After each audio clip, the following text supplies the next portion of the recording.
Assalamualaikum warahmatullahi wabarakatuh. Gimana kabarnya sobat-sobat peci miring dimanapun sobat-sobat berada? Saya doakan sehat selalu, bahagia selalu, dan sejahtera selalu.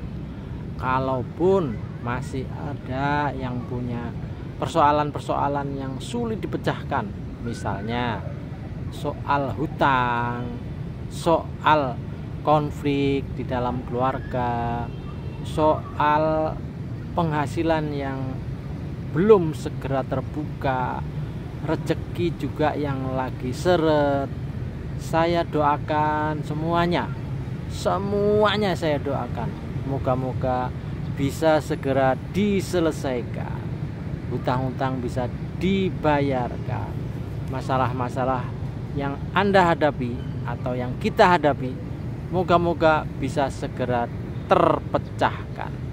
Ingat, semua persoalan itu jika kita mampu menyelesaikan, maka kita akan naik kelas.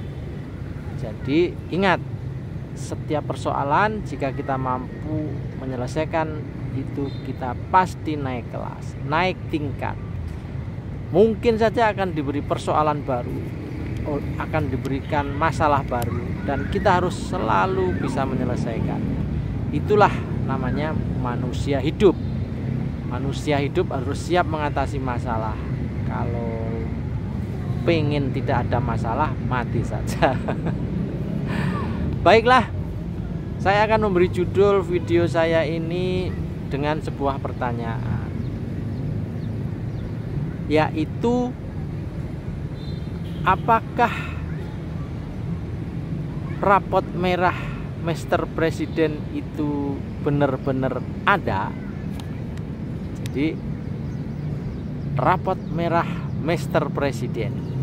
Jadi ini pertanyaan, catatan di akhir tahun 2022 memasuki tahun 2023 yang tidak lama lagi akan datang menemui kita semua. Pertama, konon kabarnya negeri ini, negara Indonesia yang luas, subur, makmur, loh jinawi ini, ternyata di saat kepemimpinan Bapak Presiden kita, yaitu Bapak Joko Widodo, ternyata hutang negara kita ini dinilai paling besar. Jadi di antara sekian presiden ke-1, ke-2, ke-3, ke-4, ke-5 sampai presiden yang ke-7, ini utang negara kita katanya, kalau boleh meminjam istilah, bisa masuk rekor muri. Nah, ini ada analisis dari, saya kira banyak ekonom lah. Tentu ekonom-ekonom yang kritis, ekonom-ekonom yang tidak menjilat. Catatan merah kedua. Jadi kalau anak SD itu ada rapot. Nah, yang belum lama ini, minggu-minggu ini juga baru saja dibagikan. Di situ akan ada namanya rapot hitam dan rapot merah. Nah, kali ini catatan saya, setidak-tidaknya ada rapot merah Mr. Presiden yang kedua. Jadi di era Pak Jokowi lah ada beberapa ormas yang dibekukan. Mungkin dianggap, apapun alasannya, itu bagian dari oposisi yang sering mengkritik presiden, sering dalam tanda kutip dianggap membuat ulah, padahal belum tentu juga. Jadi ada istilah oposisi diberangus dengan berbagai macam alasan. Salah satu alasan yang paling menonjol saat itu dianggap membawa benih-benih radikalisme, benih-benih terorisme, dan sebagainya. Dengan alasan itulah maka oposisi diberangus dengan cara dibekukan izin operasionalnya. Jadi ada FPI, ada HTI, Hizbut Tahrir Indonesia, dan Front Pembela Islam. Ya tentu ini pro kontra, ada yang setuju, ada yang tidak setuju. Tetapi karena ini sudah berlangsung dan itu berjalan di era kepemimpinan Bapak Jokowi, maka ini kaitan menyangkut sebuah demokrasi, kebebasan berpendapat, kebebasan berorganisasi, berkumpul. Ini yang menjadi sorotan saya kira. Sekali lagi lepas dari persoalan setuju dan tidak setuju, tetapi ini yang jelas pada saat kepemimpinan Pak Jokowi lah FPI dan HTI dibekukan. Sementara pada zaman Pak SBY, Susilo Bambang Yudhoyono, yang beliau memerintah menjadi presiden juga 2 periode, kenapa zaman itu tidak dibekukan? Saya kira karena kepintaran dan kepandaian mengatur strategi, membuat mereka, saya kira juga berpikir, FPI dan HTI juga berpikir. Tapi ketika era kepemimpinan Pak Jokowi, saya sendiri juga tidak tahu kenapa kemudian tiba-tiba dan akhirnya diputuskan FPI dan HTI dibubarkan. Ya lepas dari persoalan sekali lagi pro kontra lah.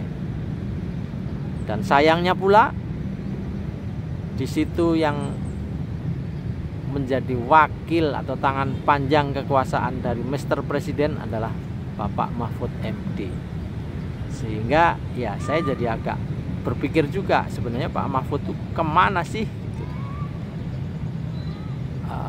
Membela siapa sih? Gitu.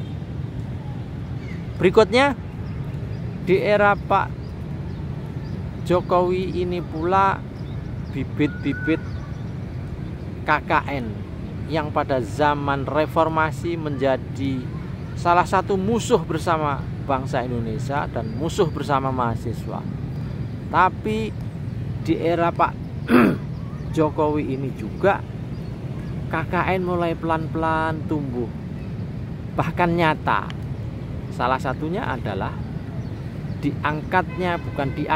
terpilihnya Gibran Raka Buming Raka menjadi wali kota Solo.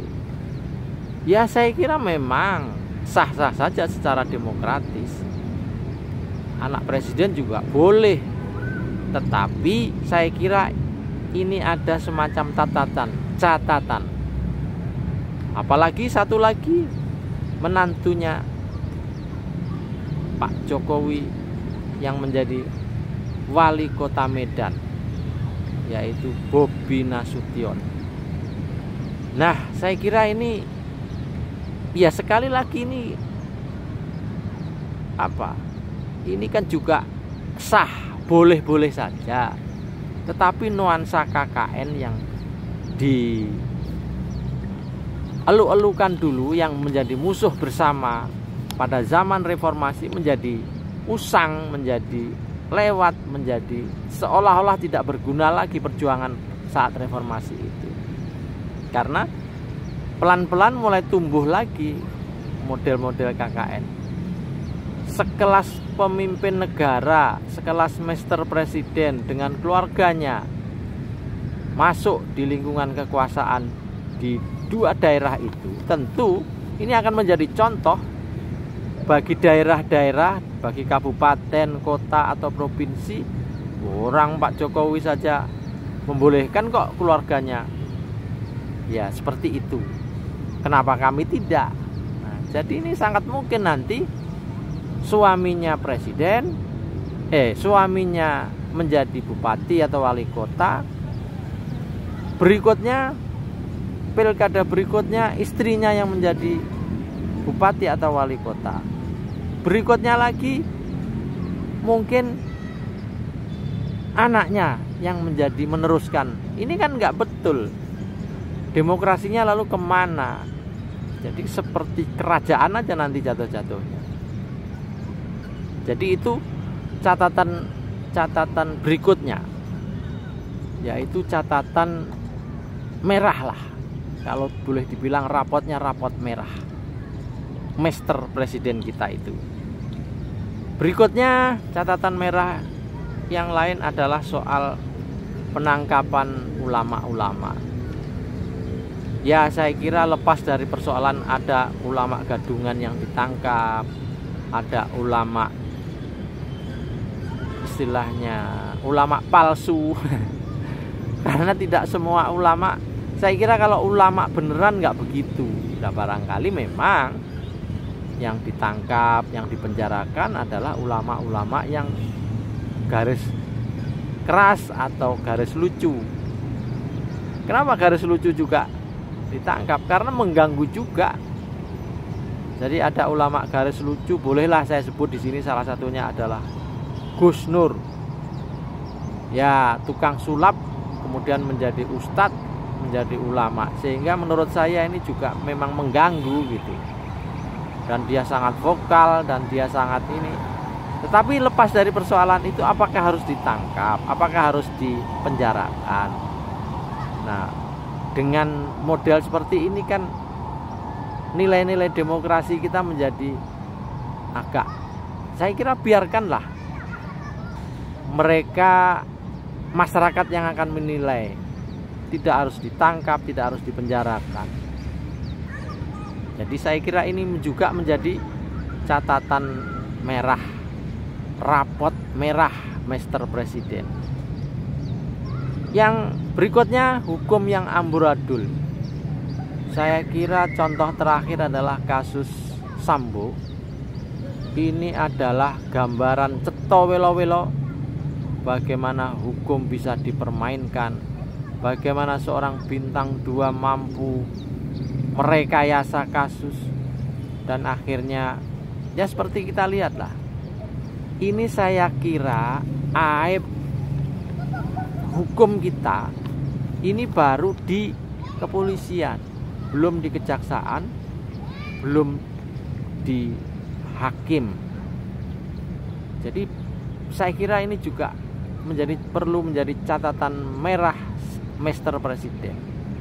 Artinya kemampuan kepemimpinan yang mendisiplinkan seluruh aparat ke bawah itu saya kira kan ujung-ujungnya ya siapa lagi kalau bukan Master Presiden itu sendiri.